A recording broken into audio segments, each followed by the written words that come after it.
session with the Honorable Kwame Rowe presiding. Thank you. Good morning. You may all be seated.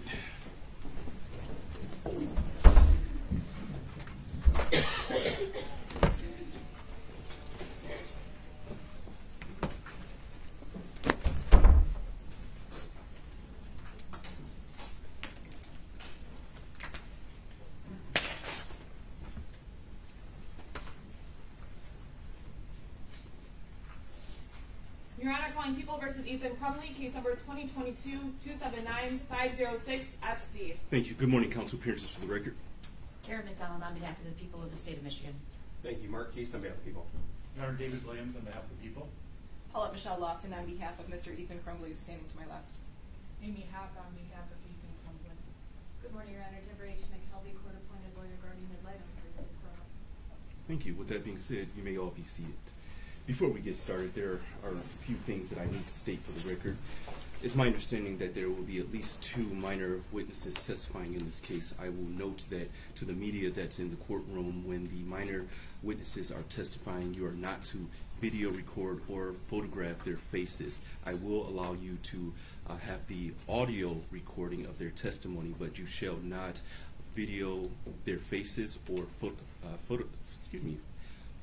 their faces, and so that should not be done throughout this case. I will note that the people will identify for the record before a minor witness is called, and so that way you are placed on notice. With that being said, to those in the courtroom, I understand the sensitive nature of this case, and I'm going to ask everyone, because this is court, to please maintain composure. If you do need to step out of the courtroom, there is a composure room outside of this courtroom where you all can go and try to compose yourselves and return to the courtroom. However, I can't have any outbursts because we need to make sure that we protect the integrity of these proceedings.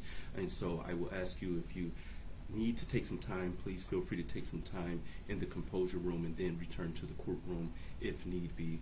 I will also note that please do not record these proceedings using your cellular phone. If I see anyone with their cellular phone out and it appears that they are recording these proceedings, your cellular phone will be taken.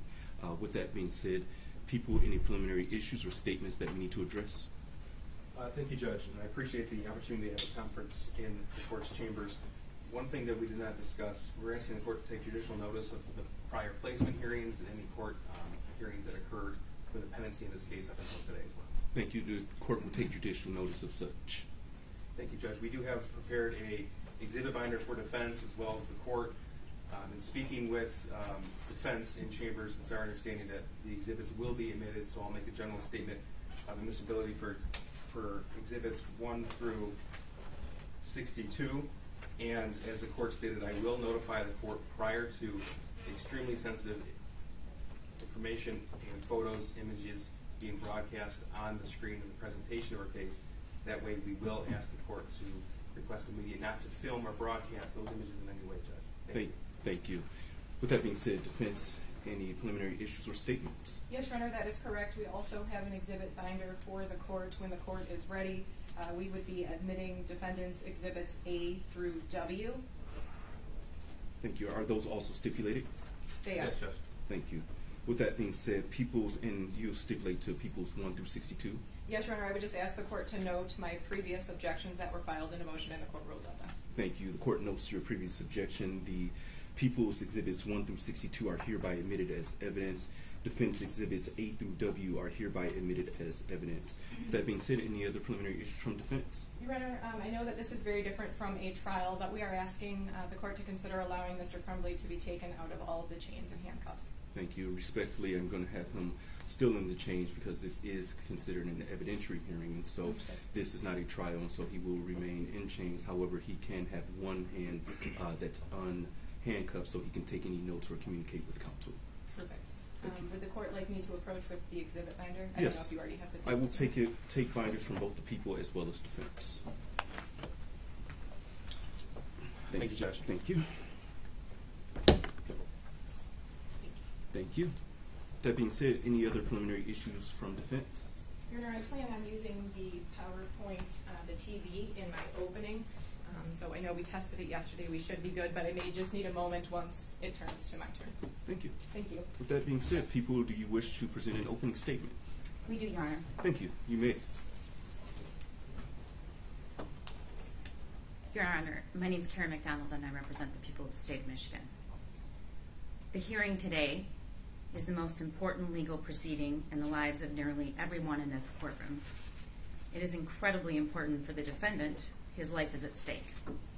But everyone else is here in this courtroom today because this defendant made the decision to kill 4 other people and to take their lives instead of his own, injured several others, and terrorized hundreds. So the hearing today is just as important to these victims as it is to the defendant. And it is important to this entire community. Almost all of us have come to believe that a juvenile sentenced to life without parole should be exceedingly rare. And I believe that. I embrace that. I want to be clear that we acknowledge that we bear the burden of proof and we have a heightened standard when we ask for a juvenile to be sentenced to life without parole. As this court knows, you must consider the mitigating factors set out in Miller v. Alabama, and we also embrace that. There has been a misconception that charging this defendant as an adult and charging his parents is somehow inconsistent. That is not true. They are charged for doing 2 different things. This defendant has already pled guilty to killing the 4 victims who died, shooting 7 other victims with the intent to kill them, and terrorizing everyone else who was at Oxford High School that day. He's the only one who pulled the trigger.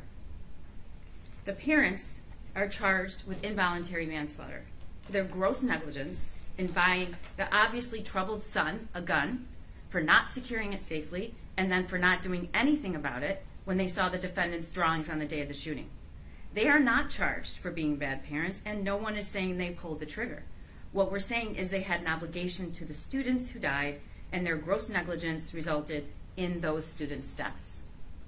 Neither one of them gets a pass because of the acts of the other.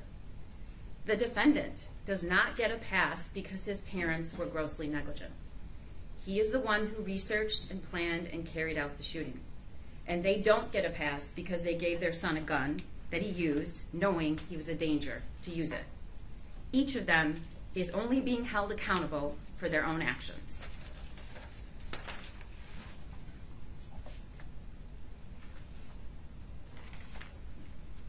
It's important to be candid about what we do and do not know about this defendant. No one can tell us what he will be like in 40 years. None of us have a crystal ball, and we are not going to present any witnesses who will say there is 0 chance of possible rehabilitation. No one can say that for sure. But this hearing is not just about the defendant's potential to be rehabilitated. It starts and ends with proportionality. The court has to consider the Miller factors, but also every facet of the offender and the offense, and that's what we will present to you in this hearing. This is an offense unlike any other in this country or state has ever seen. Not just the number of children who died, but the way the defendant killed them, the amount of research and planning and preparation that went into it, and the way he carried it out, the picking and choosing of who would die. The video of the shooting doesn't have audio, but you will have no trouble interpreting the defendant's demeanor as he kills people and kids in that school. The way he walks up to them and fires at point-blank range, the way he takes a shooter's stance in the middle of a hallway to kill Tate Meir. And this is an offender like no other. The video of the defendant torturing a 1-day-old baby bird shows that he is capable of a level of violence that most humans are not. And he takes joy in it. And he recorded it. The way he researched and planned the shooting, the way he thought through the weapon he wanted and how he got it, the way he researched and knew that Michigan does not have a death penalty, and that he stated over and over, I know I'll spend the rest of my life in prison. And one of the most extraordinary things that makes this defendant different than any other mass shooter in this country, as far as we know and can tell, is that he decided in advance that he was not going to kill himself. and he researched response times to make sure that he surrendered before the police arrived. And he did not because he wanted to witness. He stayed alive because he wanted to witness the suffering he created. When the United States Supreme Court and the Michigan Supreme Court talk about the rare case and the defendant, this is the one, Your Honor.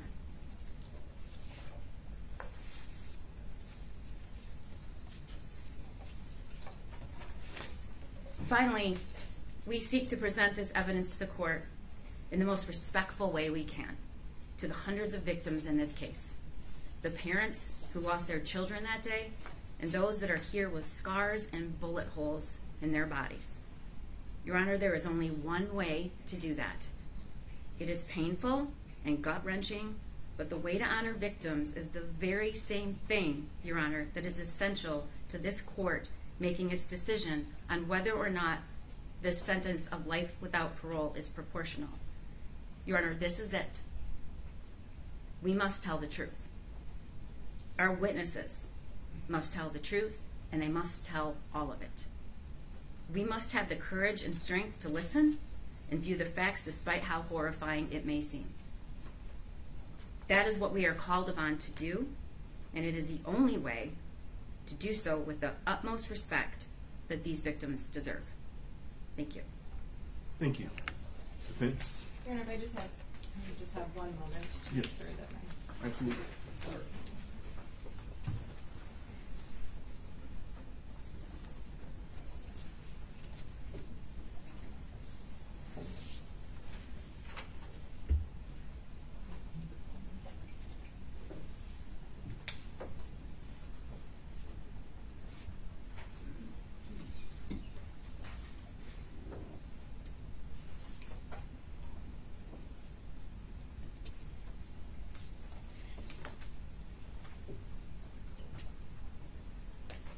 Good morning again, Your Honor.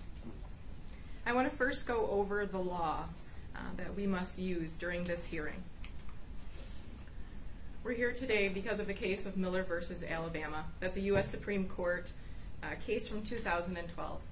They held that juveniles facing the most serious penalties must be individually sentenced, and courts must have the opportunity to consider mitigating circumstances.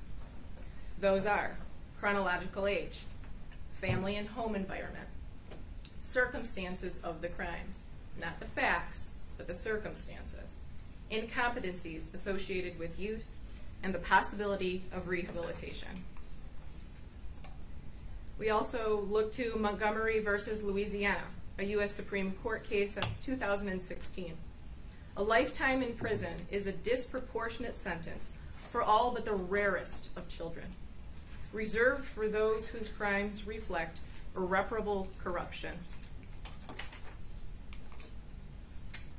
2021, People versus Bennett.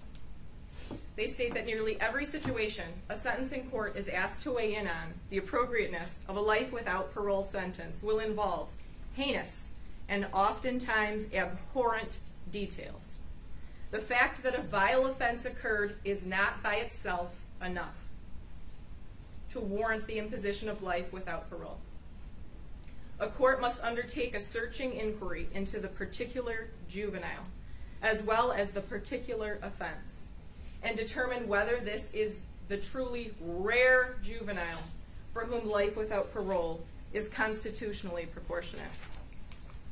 And most recently, in People versus Taylor, the Michigan Supreme Court held in 2022 that when a prosecutor seeks to impose life without parole for a crime committed by a juvenile, the prosecutor bears the burden to rebut a presumption that life without parole is a disproportionate sentence. The standard for rebuttal is clear and convincing evidence. Clear and convincing means that the evidence is highly and substantially more likely to be true than untrue. Your Honor, this hearing is not like something that we are used to. Usually when the prosecutor and defense stand before the court, we're here for a trial. And in that scenario, the prosecutor has to prove each and every element beyond a reasonable doubt. This hearing is distinctly different. Mr. Crumbly has already pled.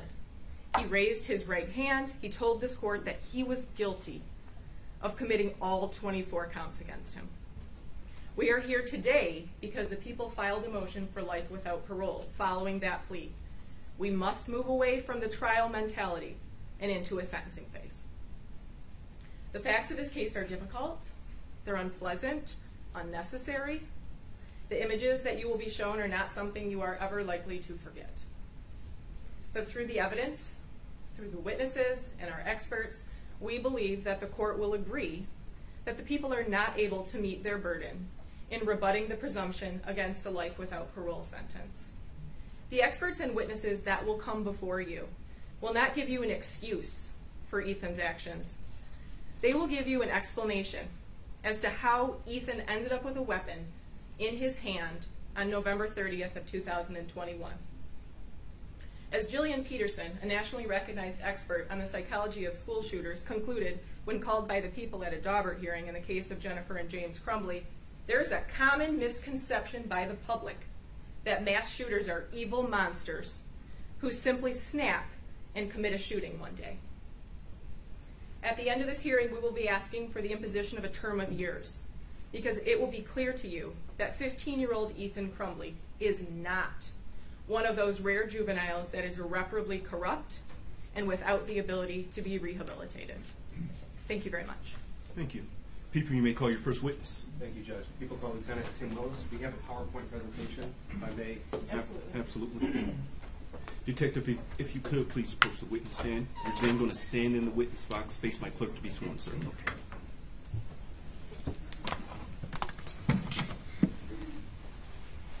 Okay.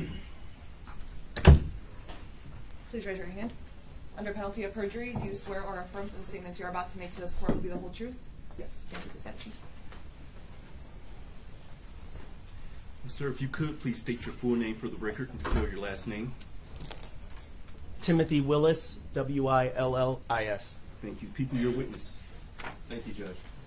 Sir, when you're ready, would you please state and spell your full name for the record? Oh, sorry.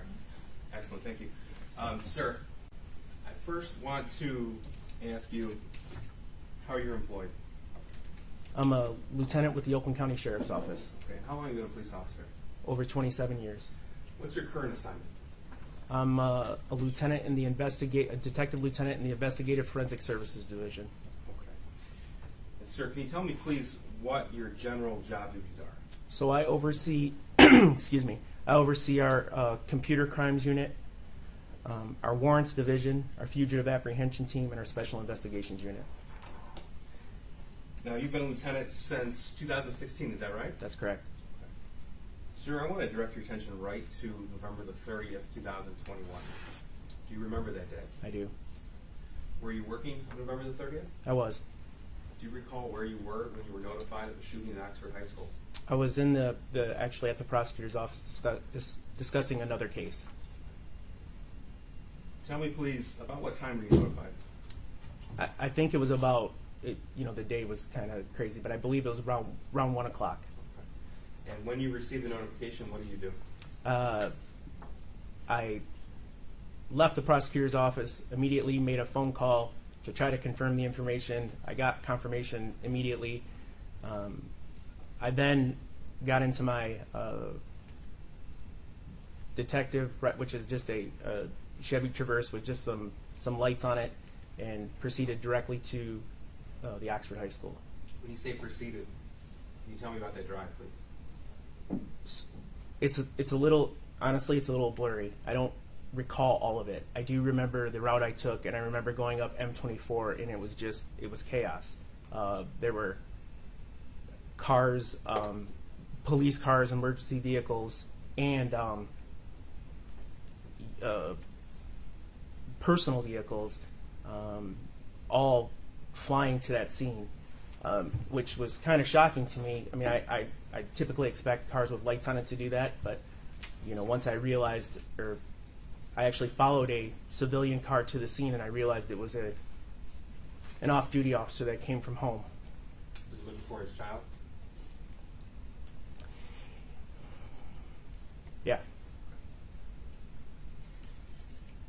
Now, as the lieutenant in charge of the Special Investigative Unit, you arrived on scene. Would it be fair to say that you were one of the ranking officers when you arrived? Yes. Okay. Is that how you came to be the officer in charge of this investigation? Yes.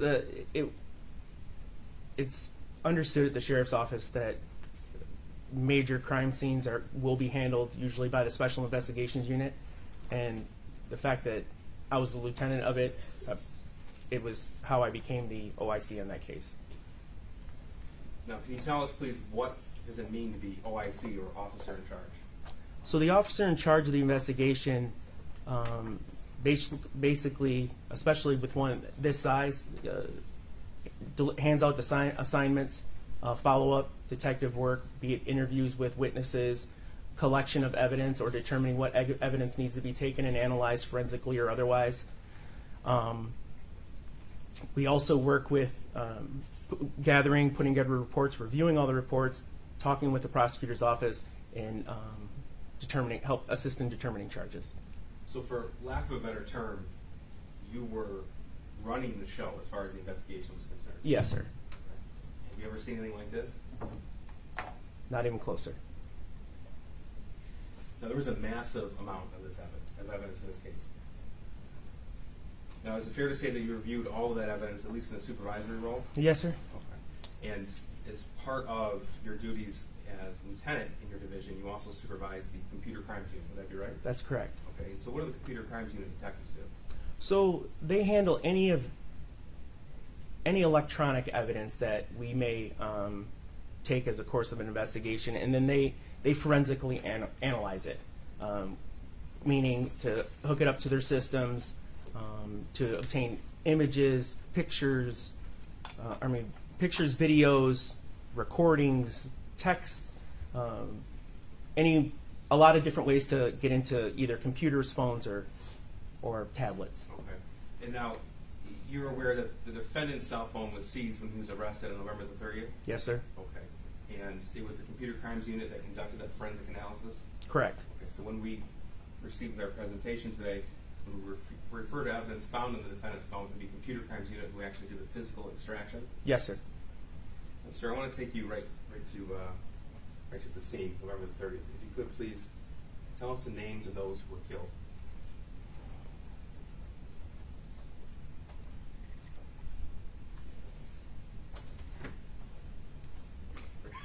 Excuse me. Tate Muir, Hannah St. Juliana, Justin Schilling,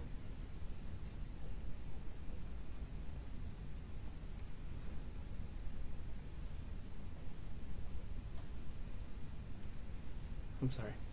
Take a moment, sir. Tim, we've never done anything like this. It's okay.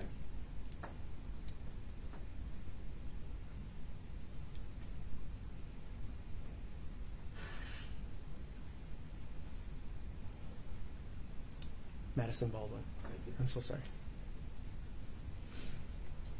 Who was wounded? Phoebe Arthur, Elijah Mueller, Riley Franz, Kylie Osage, John Asciuto, Molly Darnell, Aiden Watson. The person who committed these murders and attempted murders in court today? Yes. Please tell the court what he's wearing today. He's sitting next to the counsel. He's wearing orange jail uniform. Will the record reflect the identification of the defendant for this hearing? So reflected. Detective, the Oxford High School is equipped with surveillance cameras. Is that correct? Yes, sir. And that covers both interior as well as exterior footage? Yes, sir. And in fact, there's over 90 cameras in that school. Yes, sir. And they were operational on November the 30th? Yes, sir. Now, as part of your investigation, your duties as the officer in charge, did you review the surveillance footage of the interior of the school on November the 30th, 21? I did, yeah. Okay. Now, you also reviewed eyewitness statements and things of the like? Yes, sir. Based upon that investigation, are you able to tell us where the shooting started in Oxford High School? Yes, sir. May I approach the witness, Judge? Yes. Lieutenant, all of these exhibits have been admitted. I'm going to give you a binder for you to refer to. Okay. First, I'll direct you to the screen here. This is People's Exhibit 1. Can you see that, sir? Yes, sir. Okay. And this is a map of the layout of the Oxford High School, that be right? That's correct. And the highlighted portions, what significance is that? So the highlighted portion is what's referred to as the 200 hallway, and that's where the entire shooting occurred within that highlighted area. Now, this is a zoomed up, a zoomed portion of that, and we have exit doors identified. Is that right? That's correct, sir. Okay. So door 7 is on the left next to room 256, 249. Then it moves on to door 6, door 5, and door 4. Correct. Okay. So where did the shooting first start? The shooting began, the defendant exited the bathroom just above room 258 there on your left. He made a left-hand turn out of that bathroom and began shooting. So your best.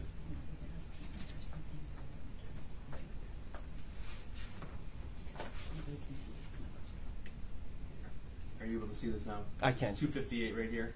That's correct. Okay, and the bathroom is signified here with the laser pointer. That's correct. He exited that bathroom, turned left, and began shooting. Now, sir, he was in the handicap stall before he exited the bathroom. Is that right? Yes, sir. Okay. And is this photograph from the handicap stall in that bathroom? Correct. And these are been identified as the defendant's items. Correct. Okay. Tell us what was found in that stall.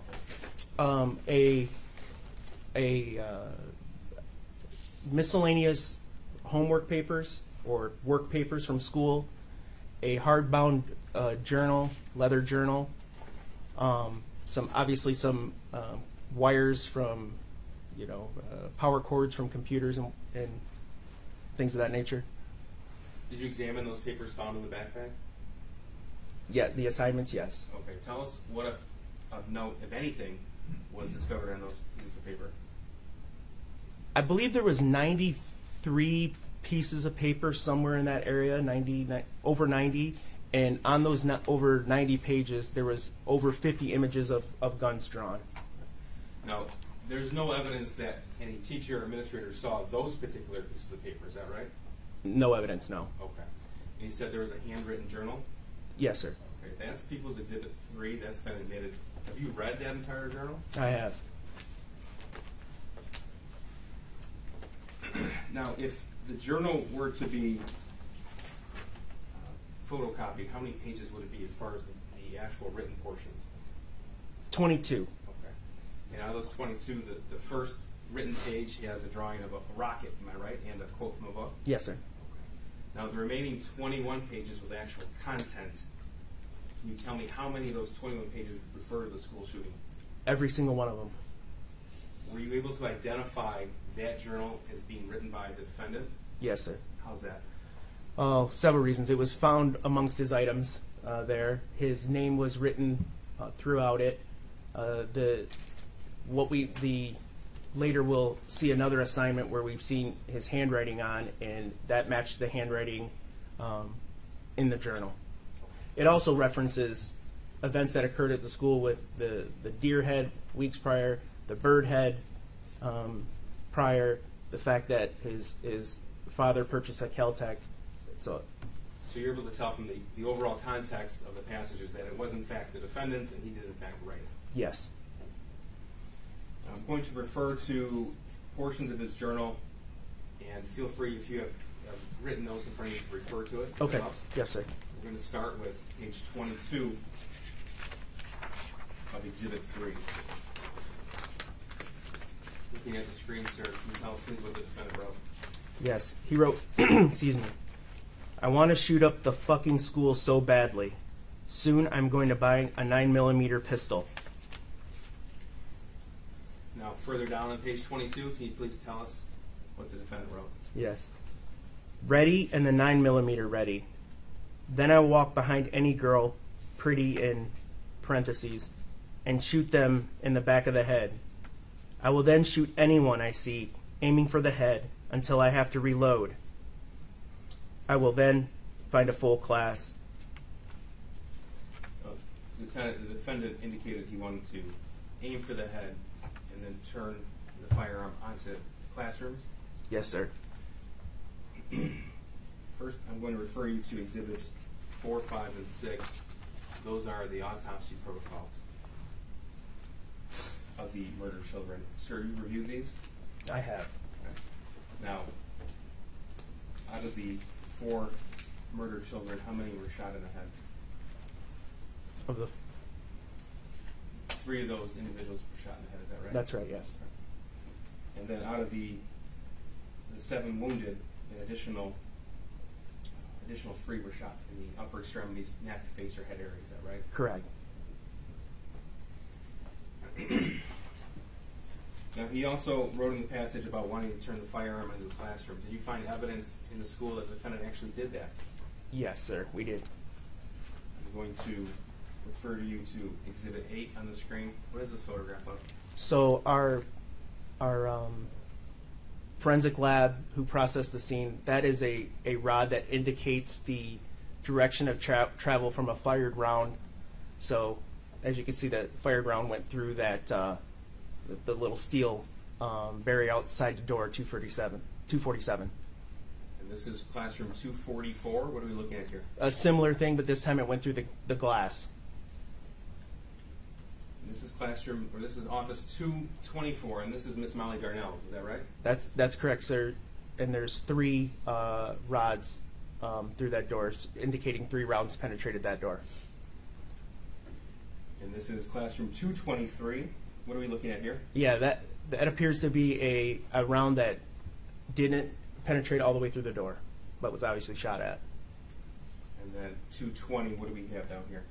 Again, we have an additional round that was fired through a door.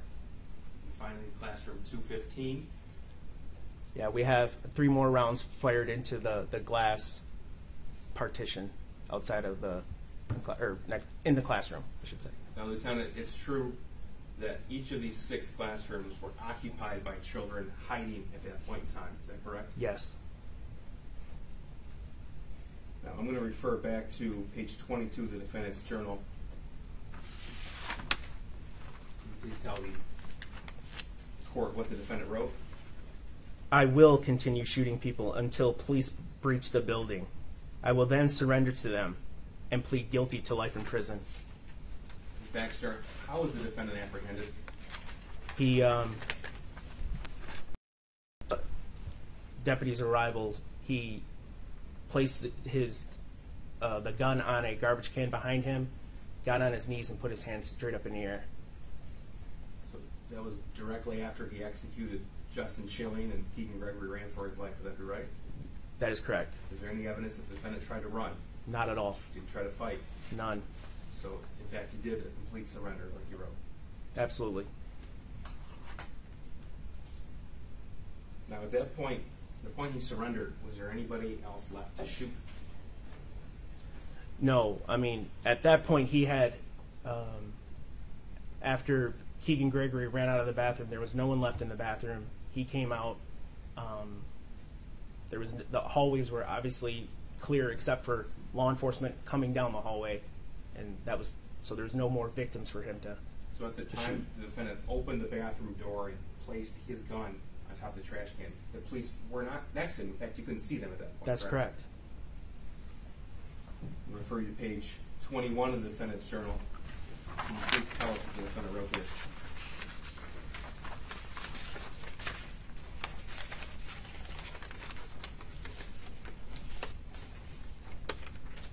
So in the margin there, it says, I wonder what life in prison will be like. Okay. And then throughout this page, does the defendant write a list of items it appears that he plans to take on November the 30th? Yes. Tell us about that, please. It says 1 9mm pistol, extra mags. And then to the right it says half blood, and the word underneath that it says fuck. And then 2 to 5 Molotov cocktails, 1 to 3 powdered, I believe it's NOS flares, pair of gloves, a hat, jacket, mask, knife. Now, Lieutenant, I want to take you back to the photograph of the defendant's backpack in the bathroom. Yes, sir. You mentioned these cords, these wires. Did that cause the investigators concern when they initially appeared on it? Yes. So to explain, our first step is to identify, locate the shooter. That was done. Once he was in custody, we also looked for secondary shooters and any additional type devices. But we also try to identify victims and sweep the rest of the building. During that sweep, that's when this was discovered. On or around that time, we also became aware of a YouTube video that the defendant made throwing Molotov cocktails. There was some concern by the officers who approached that there may be some secondary device in that bag. Second device meaning what? An explosive device. Okay. So we notified the Michigan State Police Bomb Squad. They came in to x-ray it. And of course, this all occurred before anyone ever examined the journal, is that right? Yes, sir.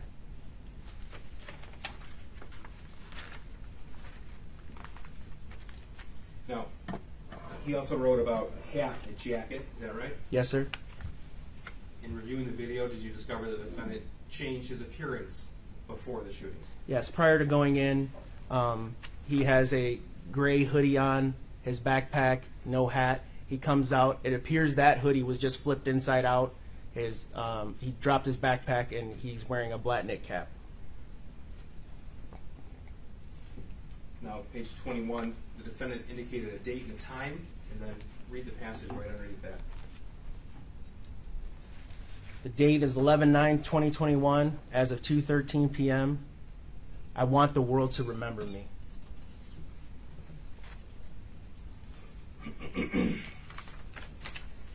Now, we talked a little bit about how computer crimes is the division of the Oakland County Sheriff's Office responsible for a forensic examination of visual evidence such as a cell phone.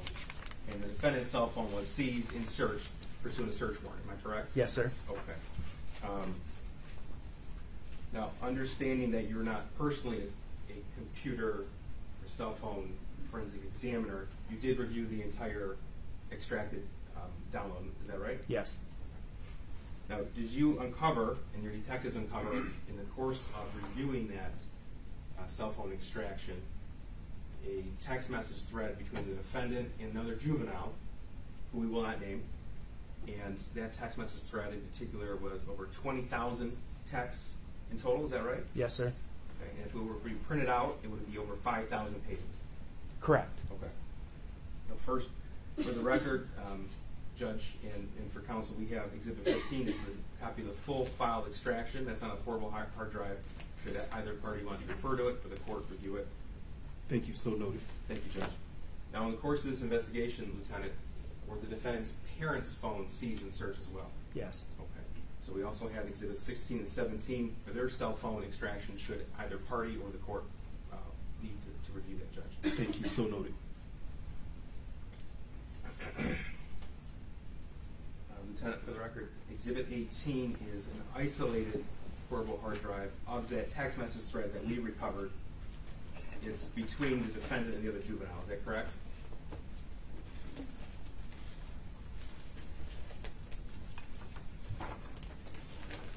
Yes. Okay. And again, you've had the opportunity to review those text messages? Yes. Now, referring you to the slide, this is a text message from March 17th, 2021, sent at 12:41 a.m. to 12:46 a.m., UTC -4. And for the record, every text message has a date and a corresponding page number to Exhibit 18. And this time has been converted from UTC to Eastern Standard Time. Is that right, Lieutenant? Yes, sir. Okay. Please tell us what the defendant wrote here. This is why when you die, you need to be remembered for a long time. Doing something that will make people think about you until time ends. Unless you do something that will make people remember you, like people remember King Henry, or Cleopatra, or even Hitler. If you want to be remembered forever, how would you want to be remembered? As a smart and heroic person, or someone who massacred people and scars other people's brain of your life? At that point, the other juvenile replied, smart and heroic, probably. And then, how about you? Then the defendant replied back, not for me to say. Okay, so this was in March 17, 2021. And this theme of wanting to be remembered, is that repeated throughout the defendant's journal? Yes, sir. Moving on to page 19. Can you please tell us what the defendant wrote?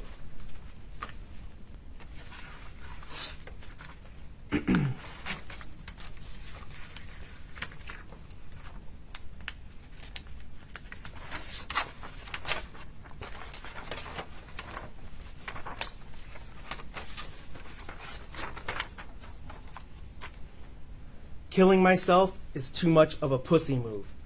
People will just forget about me, and I will have never making an impact in this world. The only way is to shoot up the school. Further on down page 19, can you please read what the defendant wrote? Start with I'm going. I'm going to rain fucking fire down on this school. I will cause the biggest school shooting in Michigan's history. I will kill everyone I fucking see. And finally, page 19, bottom.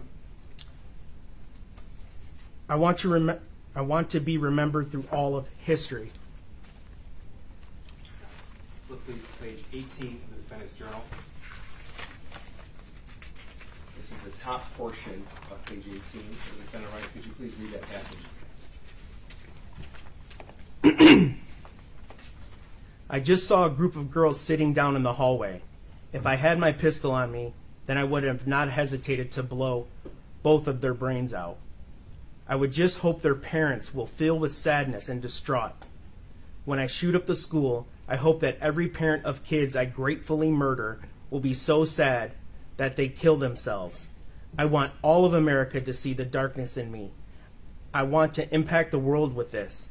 I'm going to record the shooting so when they show the video in court, everyone can see their children and friends dying. I want for the parents to see their kids burn to ash and bawl their eyes out. I'm going to spend the rest of my life in prison, rotting like a tomato. Sir, that page doesn't end there, is that right? That's correct. And in fact, there's a drawing right underneath that. Yes, sir. Tell us, please, what we're looking at. It's a drawing of a hand extended, firing a round into the back of presumably a young female. And what did the defendant write about that? The first victim has to be a pretty girl with a future so she can suffer just like me. Lieutenant, who was the first person shot? Phoebe Arthur. Excuse me. Phoebe Arthur. And do you know where she was shot? In the face. I want to move now to page 17. There's a part here that's redacted, and redacted the name of a different school shooter. Is that correct? Yes, sir. Okay. Can you please read the remainder of that passage? He is my idol. I want to do what he did. I want America to hear what I did. I know that rarely only shootings have happened in Michigan, so that means I will cause the largest school shooting ever in the state. I'm not going to kill myself. I will surrender to the police. I wish to hear the screams of the children as I shoot them. All I need is my 9mm pistol, which I am currently begging my dad for.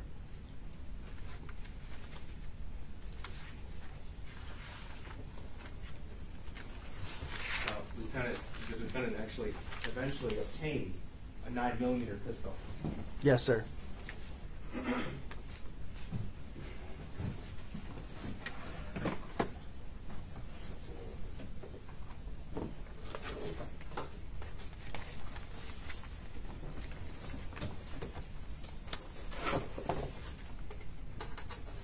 May I approach the witness, Judge? Yes.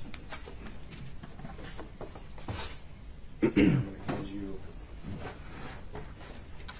it's already been admitted,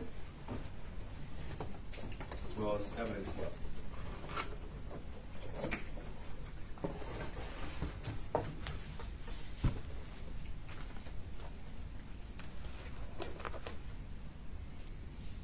For the record, is that People's 19?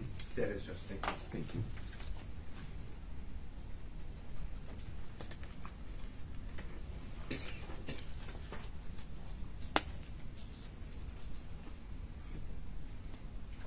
Sir, what is Exhibit 19? It's a 9mm semi-automatic pistol. Now, is that actually the murder weapon from November the 30th, 2021? It is. It was the weapon used and the weapon recovered that day. When was that gun purchased? The Friday just prior to the shooting. So that would have been November the 26th, 2021? Yes, sir. And that was purchased from a firearms store in Oxford? Correct. Who was the registered purchaser of that firearm? James Crumbly. And that's the defendant's father? It is. Were you aware that the defendant was with James Crumbly when that gun was purchased? We came to know that, yes. Now, sir, you were here when the defendant pled guilty on October the 24th of 2022, is that right? Yes. And so you heard his statements in court? Yes. And is it true that the defendant stated that he actually gave his father money for that gun? Correct. And he actually picked out that gun? Yes. Did you uncover evidence that this defendant posted pictures about that firearm on social media after it was obtained for him? Yes, those were recovered off his phone. Okay. Now I'm going to show you what's already been admitted as 20. This is a post from the defendant's Instagram account. Can you please tell us what the caption is on the photograph the defendant posted? Just got my new beauty today. Heart eye emoji. Sig Sauer 9mm. Ask any questions, I will answer. And that was taken November the 26th, 2021. Is that correct? Yes. And this is another post that the defendant posted to his Instagram account on November the 26th, 2021. Is it the same caption? It is. Again, is this the same weapon that we've identified as the murder weapon, Exhibit 20? Yes, sir.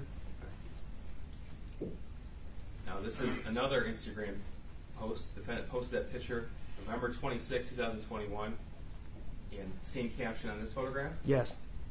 What do you note about this particular picture? He has some, it appears to be some knowledge of how to handle firearms. His finger, which is very important when handling firearms, is outside the trigger guard. He is lining up the sights. You're trained with those kind of sights specifically to line them up 3 in a row. If you think of them like 3, equal light on equal sides, equal amount of lights on equal sides. Okay. So that's the correct way to aim that firearm, am I right? Yes. All right. And finally, Instagram post that the defendant posted on November, this is November the 27th, the next day, 2021. What was the caption on this picture? Took my new SIG out to the range today. Definitely need to get used to the new sights. LOL. Now, in the extraction, this forensic extraction of the defendant's parents' cell phones, did we find evidence that the defendant's mother posted about going to the shooting range with the defendant as well? Yes, we did. All right. Now, this is from Jennifer Crumbly's Instagram, and this was posted November the 27th, 2021. What did the defendant's mother post? Mom and Sunday testing out his new Xmas present. My first time shooting a 9mm. I hit the bullseye. And this is another picture of a target. Yes, sir. Same caption referencing his new Xmas present. Correct. Again, November 27th, 2021. Yes, sir. Finally, on her Instagram, what is this? That is the this pistol along with those magazines. A picture of him. And what's the caption here?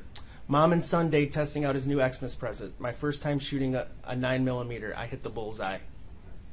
Now, in a review of Jennifer Crumbly's Instagram stories, was there a short clip of the defendant training with a firearm? Yes, sir, there was. And in fact, throughout this investigation, there's evidence uncovered of the defendant training with different firearms. Yes, there was. Okay. Now, this picture right here that Jennifer Crumbly posted, this was just 3 days before the shooting. Is that right? Yes, that's correct. First, I'm going to show you a clip from Jennifer Crumbly's Instagram story. This is from June the 22nd, 2021. What's the post that Jennifer Crumbly wrote? Ethan and James R. Crumbly both got handguns this week, testing them out at the range. Now, you mentioned that evidence was uncovered that they were both training with firearms. Yes. going to show you what's already been admitted as exhibits. As soon as this unfreezes, Lieutenant.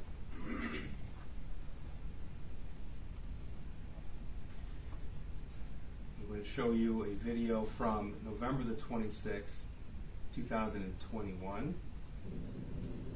This is what the defendant posted. Is this correct? Yes. Okay. Oh.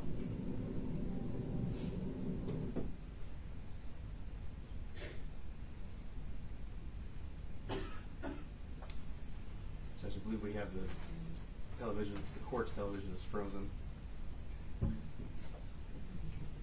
Just give me one moment, please.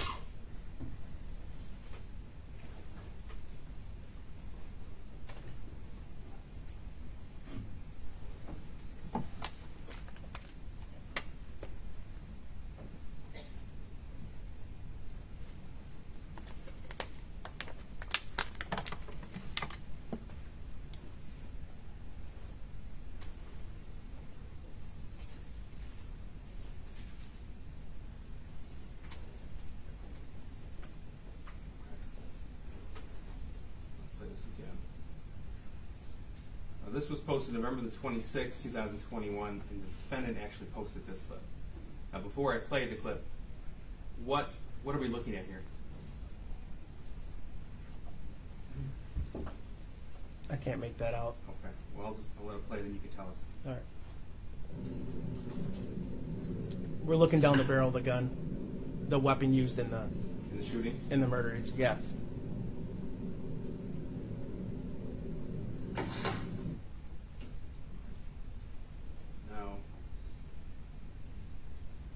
Show you a video from November 27, 2021 of the defendant and his mother, Jennifer Crumbly, at a shooting range. And for the record, which exhibit number is this? That is Exhibit 24. What we just saw was Exhibit 23. Thank you.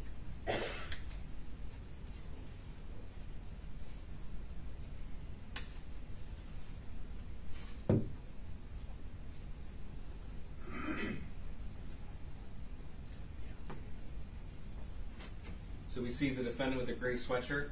Yes. And that's his mother walking next to him? Yes, sir. Okay. And the defendant has a target, paper target in his hand, is that right? Yes, sir, he does. Okay. And next to him, has that been identified as the murder weapon that was bought the day prior? Yes, correct. Okay.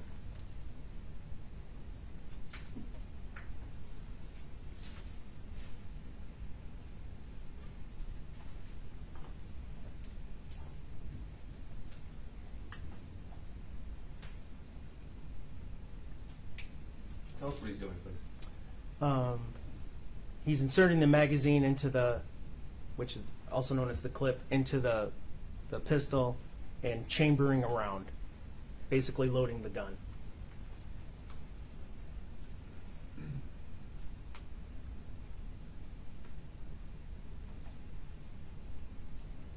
He doesn't have any help with him there, is that right? That's correct.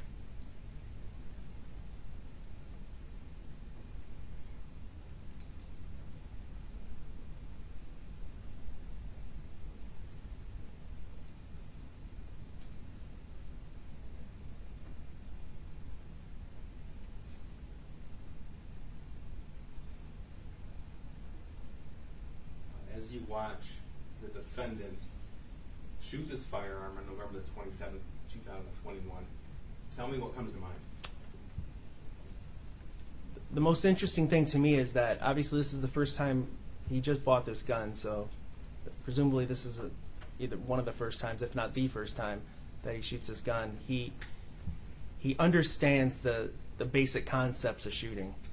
Two-hand grip, arms extended, bringing the sights up to your line of sight. And you already mentioned the photograph of him lining up those three sights. Yes, sir.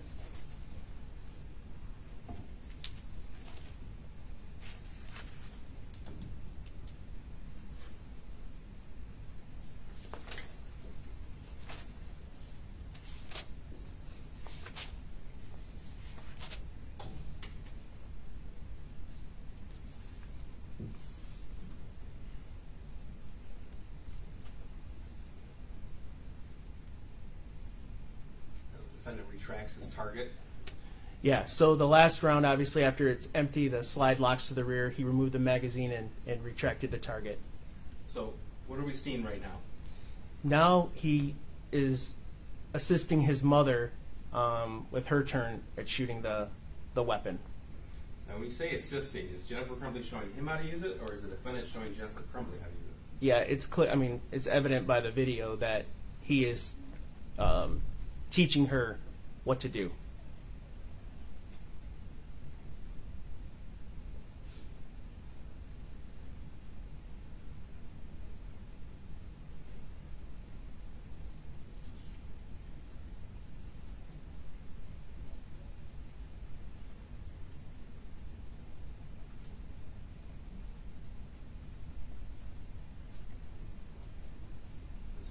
The defendant actually pointing out different aspects of the gun. Where Yeah, if you remember, he loaded the gun, racked the slide, did everything, and he's kind of walking her through the steps now.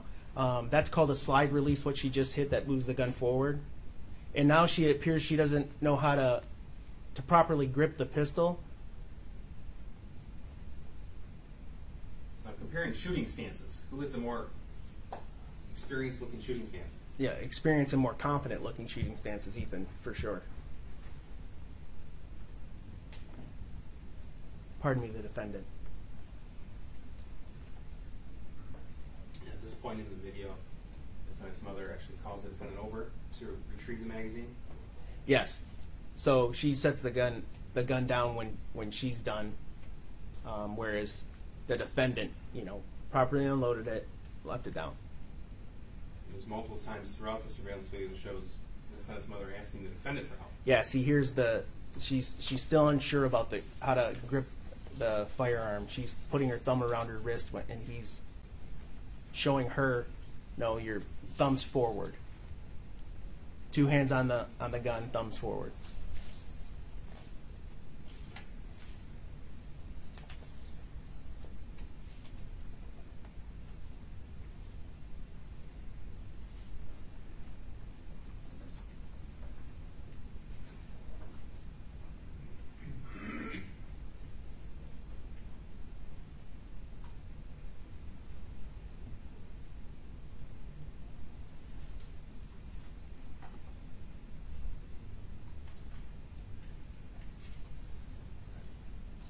And I'm going to move on now to what's been admitted as Exhibit 25. Now, speaking of videos that depict the defendant training with firearms, in the investigation, a video was uncovered from a different shooting range in September of 2021 when he was at the range with his father. Is that correct? Yes. This is September the 25th, 2021? Yes.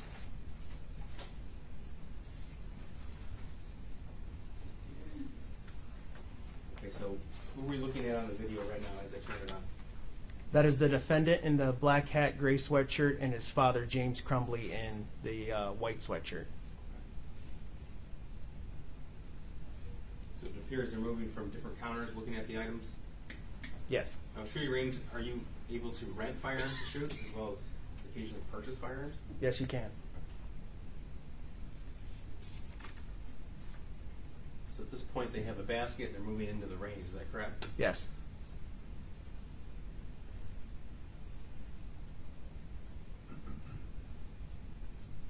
Now, earlier you mentioned the Kel-Tec pistol. Yes, sir. Is it true that James Crumbly purchased that Kel-Tec pistol in June of 2021? June, yes, sir. Okay. So there appears to be a pistol in James Crumbly's hip.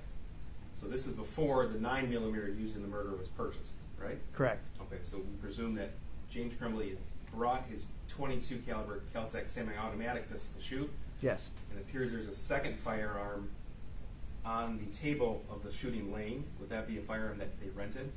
I believe, yes. Okay. And again, who's stepping up first the shooting lane? The defendant.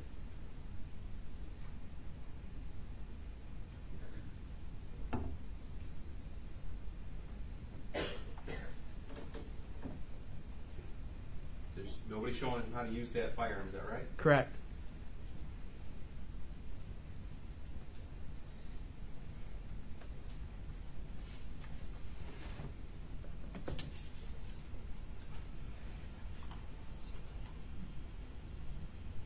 This is admitted as an exhibit, so in the interest of time, I'll pause it right here. But again, when reviewing the defendant's shooting stance, does he appear to be confident and experienced?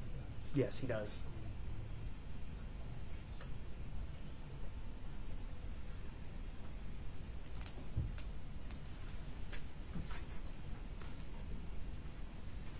Okay, I'd like to direct you back to the journal.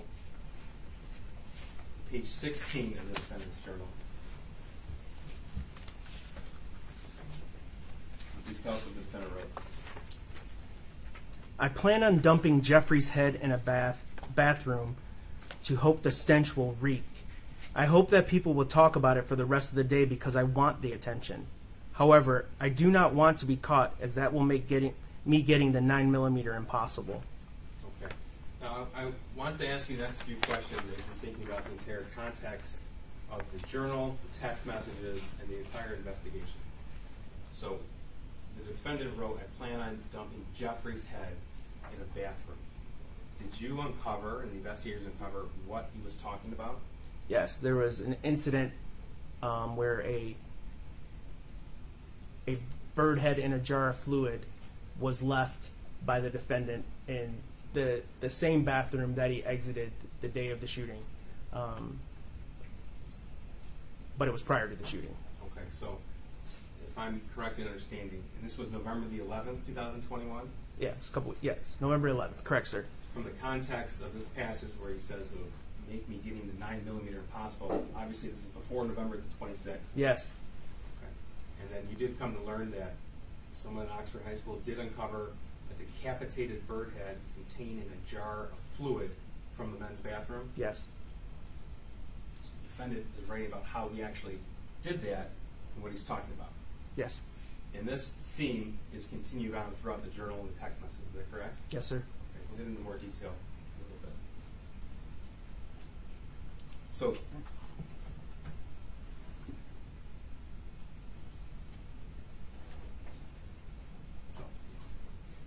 So later on, when we get into May of 2021, we'll be discussing the torture, mutilation, and killing of baby birds. But this is a different bird, am I correct? Yes. Okay, so I understand he named the bird's head Jeffrey. Correct. Okay. That bird head looked. I don't know birds all that well, but it looked more advanced in age. It looked more like an adult bird than a. Certainly different than the picture of the bird subsequently tortured. Yeah, the hatchling. Yeah. Page 15 of the defendant's journal. Please tell the court what the defendant wrote. So during the passing time of 3rd to 4th hour, I went into the bathroom and I wanted to dump the bird head on the ground and keep the jar, but there were people waiting, so I put the whole jar on top of the toilet paper dispenser. And in fact, that's where that jar was found. Yes. Further on down page 15. So now I'm pissed because I want to do the shooting with a 9mm pistol, as they are effective for killing. But right now all I got is a puny 22 LR Kel-Tec that I don't know where my dad hid it. And underneath that passage, what do we see? The defendant draws 2 separate rounds or bullets. On the left, a 22 LR long rifle. It says kill range 25 meters max, and then a 9mm Parabellum, kill range 100 meters. Now, Lieutenant, a police officer for 27 years, you're obviously familiar with firearms and ammunition. Yes, sir. If you could please tell the court, what's the difference between 22mm, or 22 caliber, and a 9mm? Well, the most glaring difference is the size. The 9mm caliber is a much larger round. It has more, it has more impact. It does more damage. Which round, comparatively speaking, the 22 and the 9mm, would be more likely to penetrate a classroom door? The 9mm. The 22, I'm not a gun expert, but 22s are designed for target practice with paper and or very small game hunting, where the 9mm is essentially a combat round. So, police officers, soldiers with their sidearm, they commonly carry a 9mm handgun? Correct. Okay, they wouldn't carry a .22 into combat. Absolutely not. Now, in the course of this investigation, you and the detectives uncovered internet search history of the defendant on his phone. Is that right? Yes, sir. Okay. And did you find evidence of the defendant researching different weapons and ammunition on his phone? We did. We'll start with November the 29th, 2021, at 2:07 p.m. What was the defendant's Google search? His Google search was type of 22 bullets. And, Your Honor, for the record, when we have item 1, item 12, that signifies the search, particular search in the exhibit for the court. Thank you. So noted. Thank you. Now, item 12, on November the 26th, what did the defendant search? Sig Sauer P365. Okay. And that's 4 days before the shooting? Yep. Yes, sir. Okay. Now, item 23, on November the 24th, what did the defendant write? The 24th, he wrote 9mm types comparison. He searched that in Google. Now, everything that we have here in quotes, that's bolded on the side, those are the defendant's actual words that he typed into Google on his phone. Yes. Now, we have a few different items redacted for privacy purposes. Can you tell us what the defendant searched on November 23rd, 2021, which is 1 week before the shooting?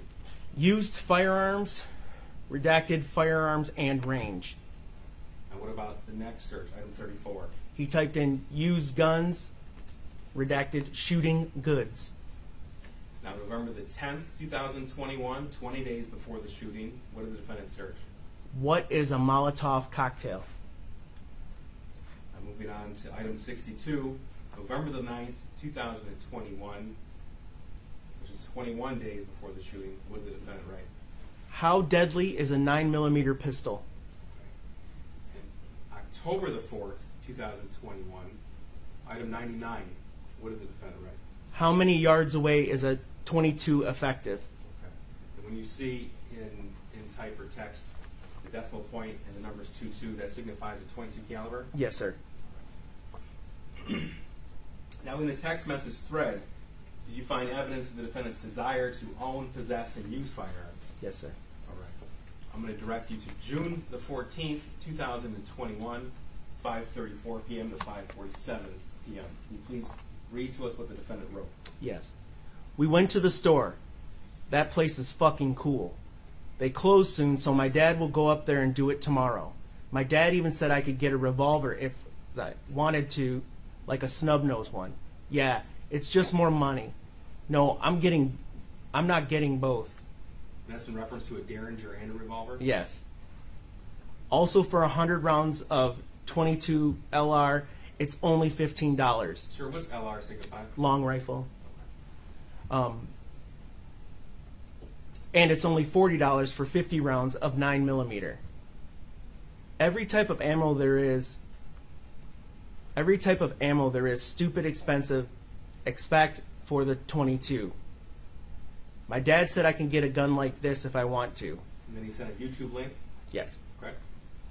The only thing, though, is that I don't really want to spend $300. But it's worth it, I think. Okay, Lieutenant, I think it's worth noting that we have quotations, and those are the actual words that offended text. Is that correct? Yes. Okay. Now, June the 15th, 2021, 9:58 p.m. to 10 p.m., what did the defendant text? Also, I went to the gun store today and got the Derringer. But it was on a delay, so I won't be able to actually have it until a couple more days. I paid for it, just don't have it yet. I'm so hyped. My dad is also most likely going to get a gun. It's a handgun, 15 rounds, so I will have 2 guns to shoot. I don't know the type, but it's a cool looking handgun. It's a magazine. Okay. May I approach the witness, Judge? Yes. This is Exhibit 27. I'll hand you this first. Can I have gloves? Can you pair of gloves? Sure. Sorry.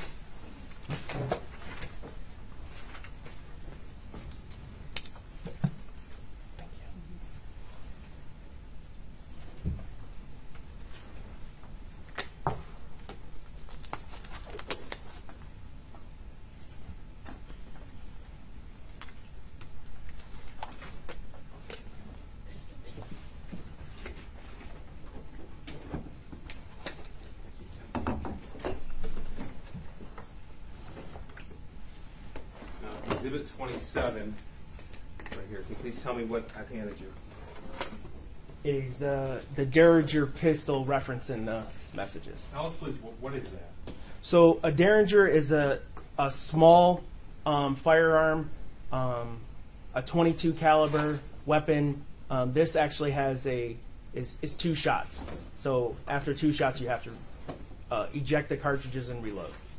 Okay, so the capacity of that is only 2 rounds at a time, and then he would have to reload? Yes, And the bullet themselves would be very small? correct. Okay. And that was purchased in June of 2021, is that correct? Yes, Okay, and is that what the defendant is referring to in this text message that we identified as Exhibit 18? yes, it is. Okay. Now, looking at 28 here. Tell us, please, what is Exhibit 28? This is the Kel-Tec 22 automatic.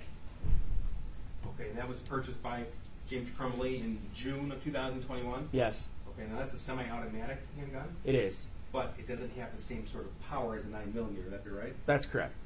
And that's because of the type of caliber bullet. Mm-hmm. Yes, sir.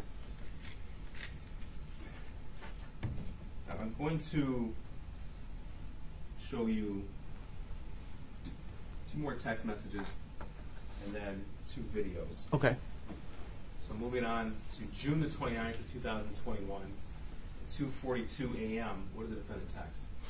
Thing is, I had over $1,000 before the Derringer, but now I only have like $800. What about July the 29th, 2029? He says, I want to get the Glock now. The only thing is they're like $500, and 9mm is expensive AF as fuck. Shotguns are cool. Yeah, but Referring to Glocks? Yeah, but Glocks are lightweight and shoot fast. It's like my type of gun for safety and not to shoot at the range. Kel-Tecs are really fun to shoot. When I shoot my dad's last time, I barely got any kickback. From the context of these text messages, it's apparent that the defendant is actually paying for those firearms. Yes.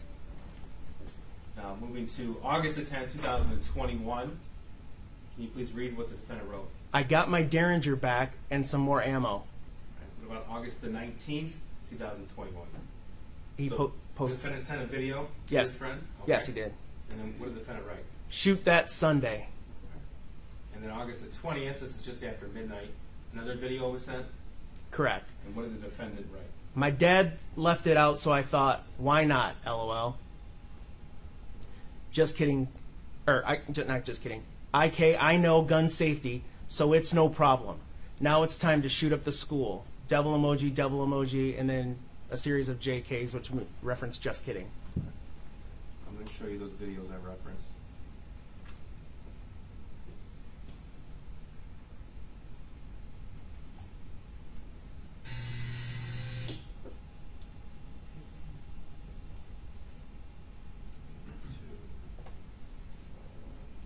Judge, bear with me. I believe I'll plug it back in here. Sure.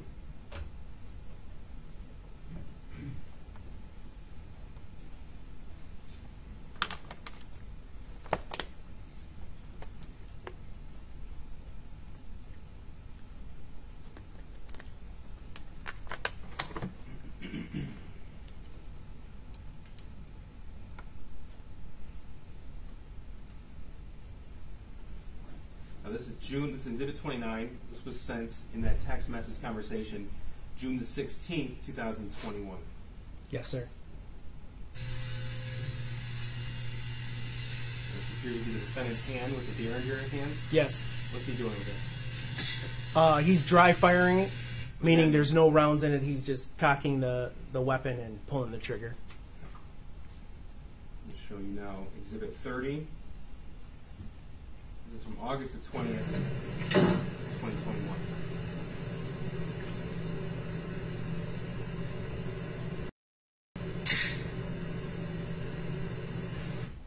That was a video of the Kel-Tec. He slammed it down to insert the magazine, and then hit the slide release to move the round forward, or to move the slide forward.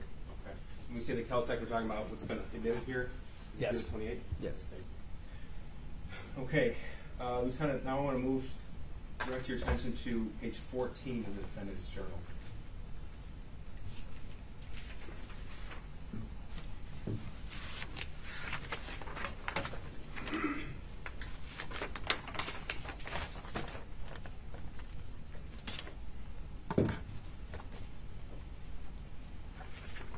Okay. Are you able to read the passage? So I am very optimistic. Every night, I'm not sure, awake. Every passing minute, I think about how many potential people will die. I think about how I'm getting closer to prison and how many potential people will die. Is that correct? I'm sorry, I got to. So I'm very optimistic. Every night, I'm not sure, awake. Every passing minute, I think about how I am getting closer to prison and how many potential people will die. Okay. Now, further down the page, what did the defendant write? The security guard, so no one knows that, put the bird head in the bathroom. It just amuses me how I can cause people to talk about what I did, and it makes me happy. Once I do the shooting, it will go down as one of the biggest school shooting in American and Michigan.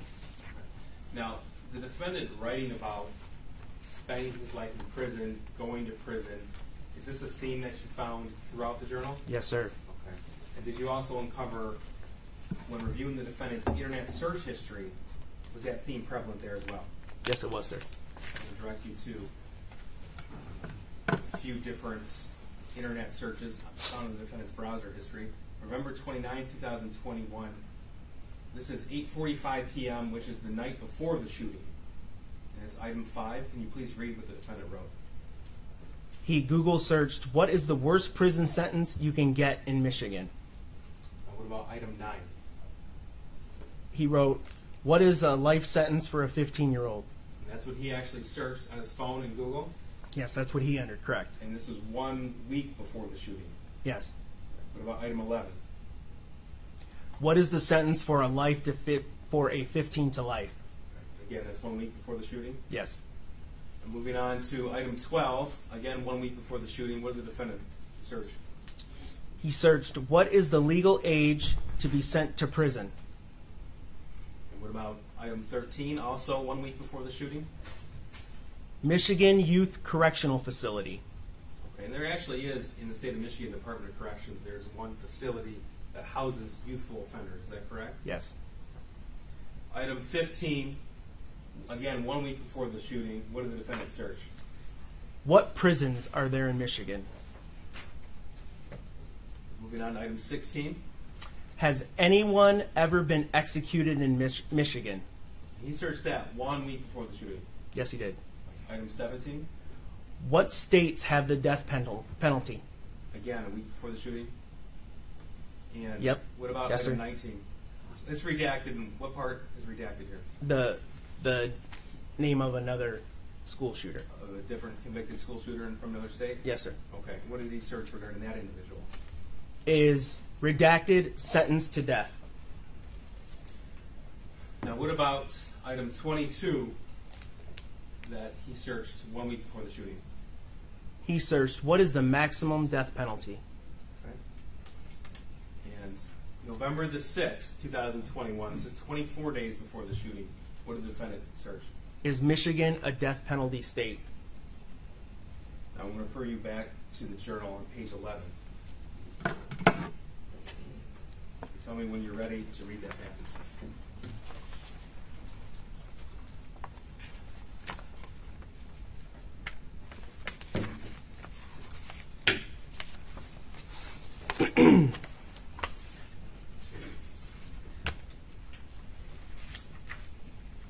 I started making a plan. It was a plan to kidnap, rape, and kill her. I talked to Rejected name. to find out where she lives and found out she lives a 5-minute walk away from me. I made this plan to break in the BR bedroom at night and kidnap her with an industrial-sized garbage bag. I would then take her to my basement where I would torture and rape until I slit her throat alive. I was so close to executing the plan, but fortunately, my friend, redacted, stopped me very calmly. Okay. Now this plan that he referenced, that was regarding another student at Oxford High School? Yes, it was. And did this come through in his text messages to that other juvenile as well? Okay, I'm going to show you Yes. some of those text messages. This is May the 12th, 2021, 11:23 p.m. And this is in reference to that same individual that you wrote about in the journal. Yes, sir. Tell us, please, what the defendant wrote. Kidnap her, then tie her up, then rape her, then torture her, then kill her, then dissect her, then take her eyeballs, then bury the body. Okay. On May the 20th, 2021, he was still writing about this? Yeah, he quotes, "I'm not going to get caught, man. I'm going to bring my gun just in case. Full air and pellets. Basically deadly. But I have full plan on how to kidnap her. It's just super risky." Now, you uncovered evidence in this text message thread of the defendant's desire and discussion of committing violent acts towards other individuals as well. Yes. Okay. And specifically towards children in this portion of the text conversation. This is March the 16th, 2021. Please tell us what the defendant wrote regarding drowning children. Just looking them in their eyes as they look back at you while they know that their entire life is about to end so young. The best feeling. But stick your fingers into their eye sockets and push down so they scream in pain and drown their lungs with water. Just thinking about the torturing and the screaming and the way their and the way their legs flail in the air as they cry. It fills the void. And this theme about violence towards children, this continues, is that right? Yes. This is again March the 16th, 2021. Can you please start with the first text message that he wrote? Whenever I see a little kid about a year old or a little more, I want to pick them up and run off with them and then torture them before throwing them off a cliff. What about April the 25th, 2021? I will kill any innocent. I don't care who I kill. I will kill who I feel like killing. Age, gender, I don't care. May 13th, 2021? I don't care about innocent. Killing the innocent is the same as killing the bad. It's both satisfies. I'm going to direct you now to a text from February 21st, 2021. Of course, this was months before the shooting. This is in the midst of a discussion about wanting to stalk and kill people. What did the defendant write about that? Scary thing is, I like being this fucked up. I don't know if you do. Some people don't, but I like it. I like being like this, which is fucked up. And then he responds to us, same, I love the darkness. It feels good. Knowing that you're different from society and not some mindless human like all the others. We have the ability to stuff that other people think is wrong, and we can tell ourselves that it's okay. But I want to do bad. It satisfies me. And again, that was written in February of 2021? Yes. Okay. Well, Lieutenant, I want to direct you back to the defendant's journal, this time at page 8.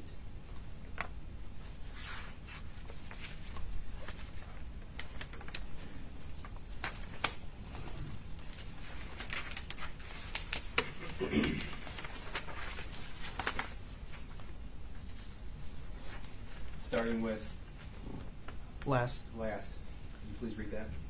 Last night, I made a plan on my phone of what I'm going to do. It's printed out in 5th hour. Never mind, the colored printer in my hour is out of paper. So I'll just have to plan. I will just have to have the plan on my phone. Now, Lieutenant, from the context of the rest of the journal, it's apparent this passage is referring to the school shooting on November the 30th? Yes. Okay.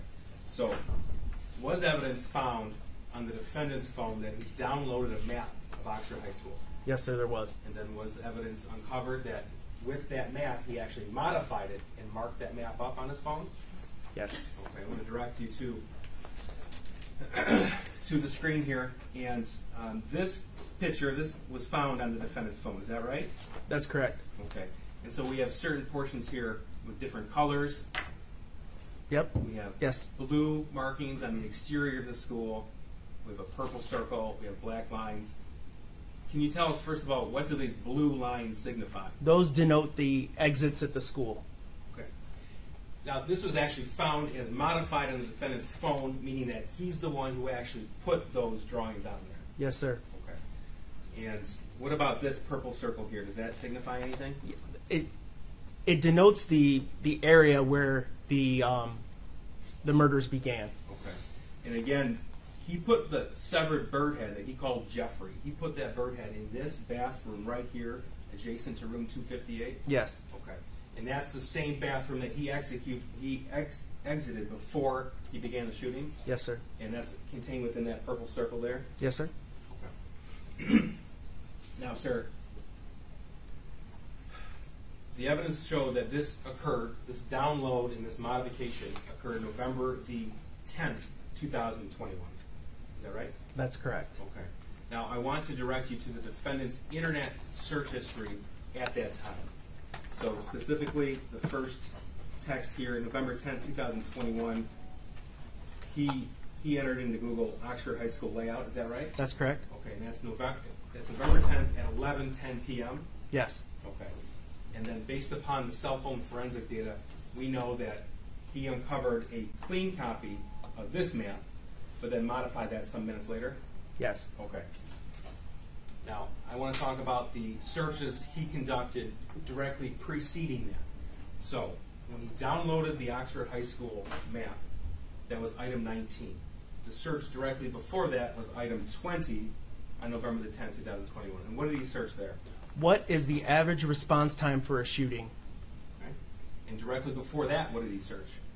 How many police do schools have in Michigan? And directly before that, what did he search?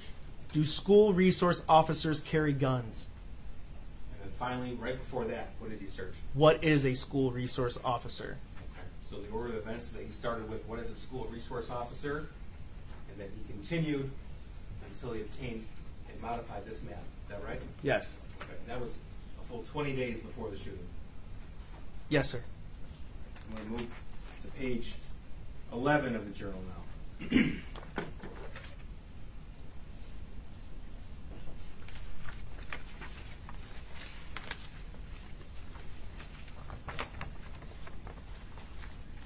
if you could read that passage, please. I killed 8 infant baby birds by slowly torturing them until death. If I would have never thought of the brilliant idea of shooting up the school, then I probably would have become a serial killer. And I don't know which one's worse, LOL. That's page 11. I want to direct you now to page 6. This theme of the birds continues. Is that correct? Yeah. Yes, sir.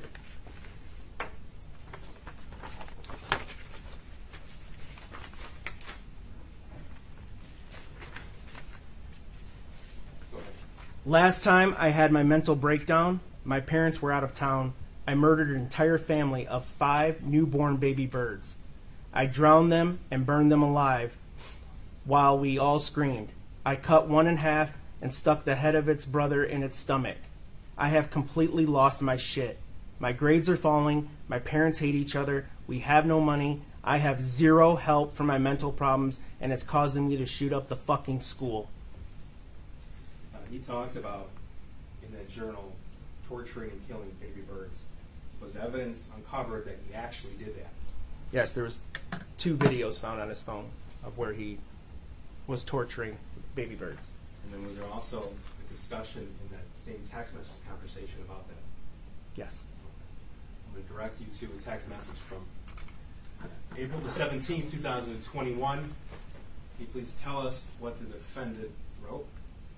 I want to take the axe and chip a baby bird, chip a bird in half. Okay. April the 25th, 2021. What did you write? Shoot it, torture it, dissect it. I want to chop it in half with an axe. And that leads to a discussion with that other individual about catching and killing a fish? Yes. What did the defendant write then? I want to kill it while it's alive so it can feel the pain.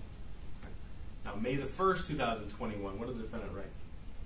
Also, there is a baby bird's nest right next to my house with 5 baby birds in it. I can also reach them. 3 double emojis. Tomorrow I'm making my move. I will get video and pics. I can't wait till tomorrow. There is 5 and they are going to die anyways. I want to take something heavy and break its beak. I can't wait, dude. I'm so fucked up. I'm going to break its beak, then chop its head off. I'm going to take so many vids and pics. The next day, May the 2nd, 2021, this conversation continue. Yes. Go ahead. I want to hear it scream.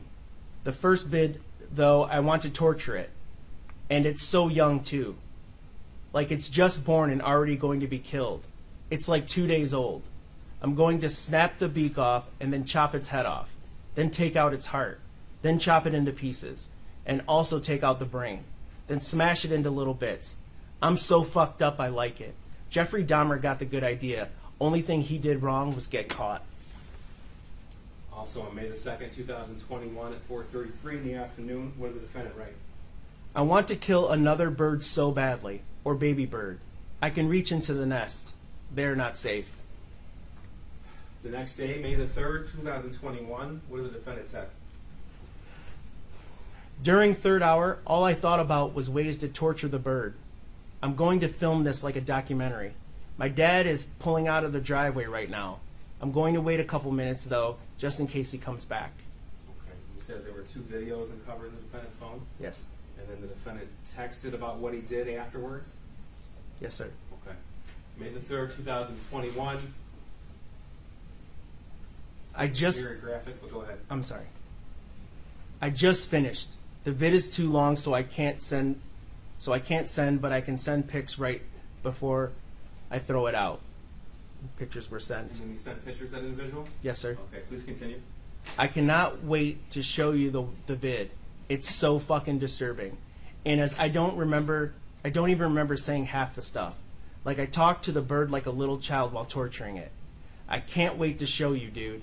It was so fucking fun, dude. This is the... Thing is? Oh, I'm sorry. Thing is, the vid ends halfway through, so you don't see the good stuff.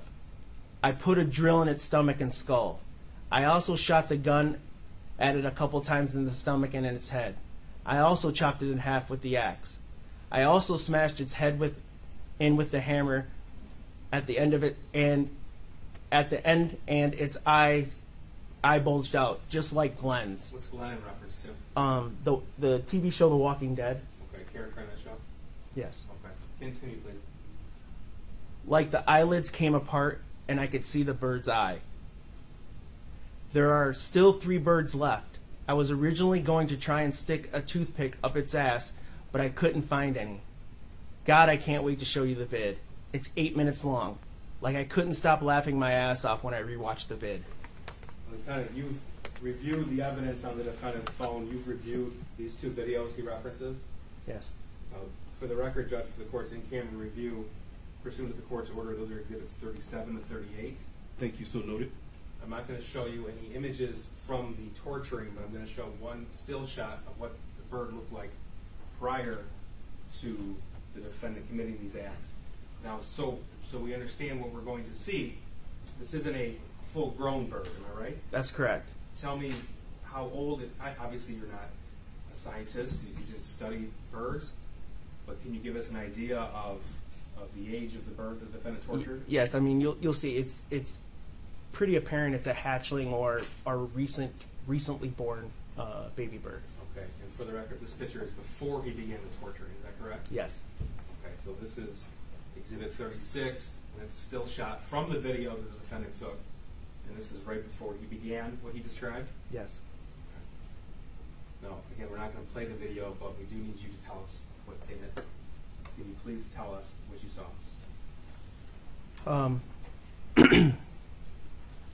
The video has the defendant in a shed, and he takes the bird with a pair of kitchen tongs, removes the bird and puts it on a workbench, and then, like he referenced in his message, talks to it like a little child, calls it, "Hey, little buddy," and things of that nature. With that sort of inflection in his voice? Yes. He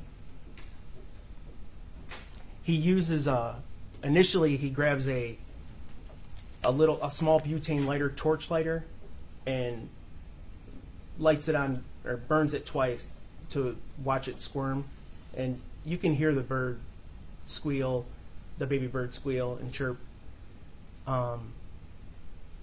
He then takes a knife and tries to saw off one of the legs. He breaks the leg, but he doesn't saw all the way through it. He then grabs a flathead screwdriver and tries to take off one of the wings with it. He jams it in and tries to wiggle the screwdriver so the wing comes off. Periodically, he would pick the bird up and place it in the water, replace it in the water to see if it would drown or move or what it would do. The bird would lay motionless for a while, and once it would start moving again, he would move on to the next area of torture. One of the last things he did was take a drywall screw, about a 3-inch drywall screw, and impaled it. Obviously, the little bird has a big belly, and he states he wanted to see what was on the inside of it, so he impales it, continues to hammer until it's all the way through the bird, picks the bird up with it, twists the screw, flicks the bird off. This video is about 8 minutes long. Yes. And you can hear the bird audibly chirping for a portion of the video. Is that right? Yes. It appears the bird is alive. Basically the entirety of the video, all 8 minutes. And the video did cut off about 8 minutes. Then he took a second video. Yes. And that was much shorter. Yes. What did he do in that? This video, the head was already separated from the bird, and he took a ratchet and smashed the head and beak. We talked a little bit about how the bird appeared to be alive. I mean, the defendant was speaking to it at that point, right? In Yes. fact, he was saying things like, "You're alive. Let's go, champ. You're still alive. You're doing it, right?" Yes. How does that wing feel? How does that broken leg feel? He was enjoying it. He squeezed that bird between his fingers too, didn't he? Yes, he did. Now, you've been an officer for a very long time. You ever seen anything like this? Never. It's obviously the torture's disturbing enough. The commentary throughout, the inflection, the knowing, the prior passages and the enjoyment this brings the defendant is, you can't put it into words. Thank you, Lieutenant. I'm sorry that you had to watch that. You had to describe that. I want to move to additional text messages with the defendant discussing general torture, killing of animals and people. Can you read what the defendant wrote on May the 3rd, 2021? Yes. Also, most serial killers get their damage from their family or accidents, but I have no trauma from my past. I was just born this way. And then May 13th, 2021, the defendant's still talking about the bird, correct? Yes. This is what I meant the other day of how I need a recharge to kill again. Now tomorrow, I really want a bird, but I want it to be alive when I chop its head off. That was May 13th, 2021? Yes. That was 10 days after he filmed himself torturing the one we just referred to, is that right? Correct. Okay. Now, the following week, May 21st, what is the defendant text? God, I want to kill right now. I hit a bird yesterday 2 times, but it flew away. And this continues even long after that video was taken. Yes, sir. June the 30th, 2021, what did the defendant text? There have been no baby birds to torture in for a long time, and I'm getting that feeling where I need to kill again. Again, June 30th, 2021 at 12:30 a.m., what did the defendant text? I like killing the big birds, but I like the killing of the baby birds more. Mostly because they're so young and they had a whole life ahead of them, but then I took it away. That is what I like. And also they are helpless and they scream when you hurt them. So this is nearly 2 months after the video that depicted him torturing the bird. And Yes. this theme talking about the innocence, babies, this continues throughout his phone, continues throughout his journal. Yes. I want to direct down to page 6 of the defendant's journal. Can you read us, we're going to go page 6 and then page 3. Can you read us what the defendant wrote? Page Yes. 6. Fucking N-word bitch. If I kill myself, then people will not care about me and I will be forgotten within half a lifetime. That's why I'm going to cause the biggest school shooting of this decade and the only real one in Michigan. Now further on page 6, what did the defendant write? Not sure if I'm going to kill myself during the shooting, but I also want to react on how the world reacts on my shooting. I'm probably going to live the rest of my life in prison. I hope I can talk to someone, though, so I don't take my anger out on other prisoners. Okay, now page 3 of the journal.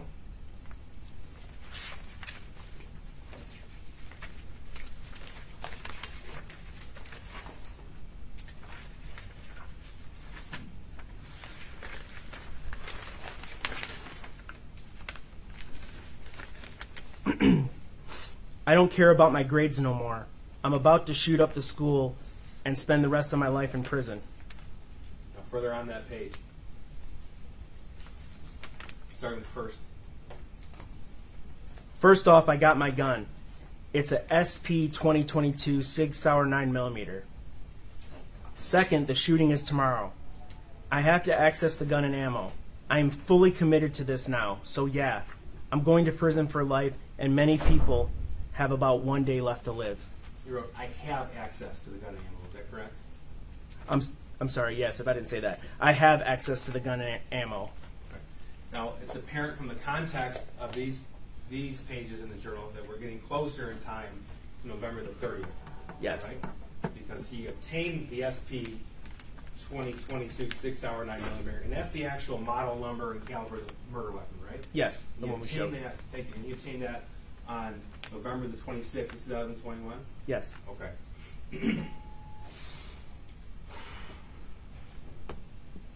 Now we'll go to page 2. Can you please tell us what the defendant wrote there?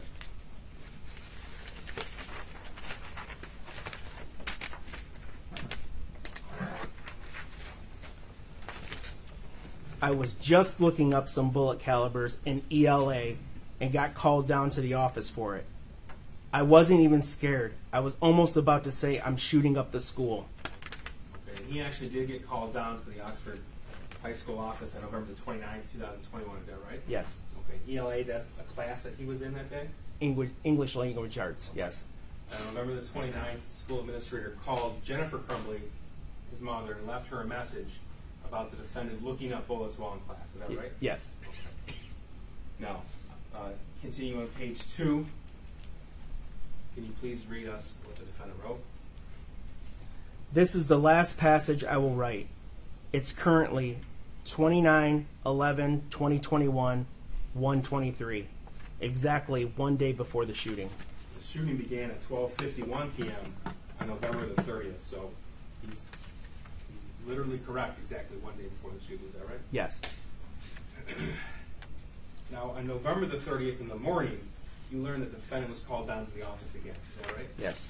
And you know why? Yes. A teacher saw concerning written words and drawings on his assignment. I want to refer you to Exhibit 39. So, in the morning of November the 30th, a teacher noticed the defendant with this paper in front of him, and she took a picture of that paper and emailed it to administration. Yes. Okay. And then the defendant was subsequently removed from class and taken to the counselor's office. Is that right? Yes, sir. But by the time he got there, he had changed this drawing. Is that correct? Yeah, so it appears the teacher took a picture of it, sent it up. He was, prior to being called down to the office, he he modified it. Oh, he being the defendant? The defendant, yes. What's significant to you in this photograph, this picture? There's a picture of the of a pistol, which is very similar to the murder weapon that we showed earlier. There's an image of a body with bullet holes and bleeding from the head on it, and then there's obviously a bunch of different writings reference his life is useless, the thoughts won't stop, help me. And then once he was caught, Yes. he modified it to this. This is Exhibit 40. Yes. What do you see here? He scribbled out the firearm and the drawing of the person who was suffered the bullet wounds. Scratched out some of the sayings that he had written. Wrote on there, a video game this is. I love my life so much. OHS rocks. We're all friends here. Harmless act. Now, from your review of the surveillance video from November the 30th, 2021, and right now we're talking about before the shooting started, the defendant was called down, was taken from his room, his classroom, to the counselor's office at 9:14 a.m. on November the 30th. Is that right? Yes. Okay. And a counselor named Sean Hopkins called Jennifer Crumbly on 9:24 a.m. and left her a voicemail. Yes. She returned that phone call at 9:27 a.m. to Mr. Hopkins. Is that right? Yes. Both James and Jennifer Crumbly then had a conversation amongst themselves and arrived at the school at 10:37 a.m. and shown to Mr. Hopkins' office where the defendant had been waiting, and that was at 10:40 a.m. Is that correct? Yes. They had a meeting in Mr. Hopkins' office until 10:52 a.m. when the defendant is seen on the surveillance video leaving the office and going back to his class. Correct. The defendant's parents left the building at 10:53 a.m. and drove away in the same car. Is that correct? Yes. Okay. But now, even before the defendant was seen with this math worksheet, even before we sent down the office, he sent one last text message. Is that correct? Yes. Okay. Now, I do want to make a note so we're clear. The individual that the defendant was texting, that we've been referencing the text message conversation, that individual did not have access to his phone from at least October the 30th, 2021. So any text message sent to him after that date was not read or received. Is that correct? That's right. Okay.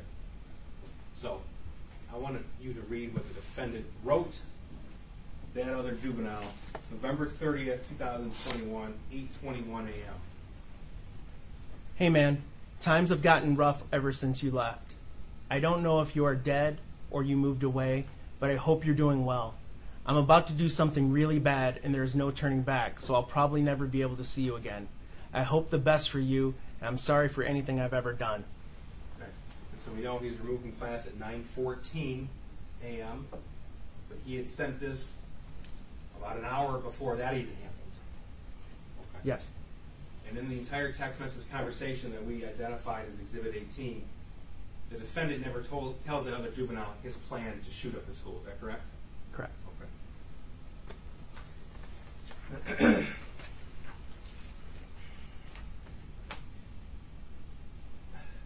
What time? The shooting started at 12:51 p.m. Yes. Okay.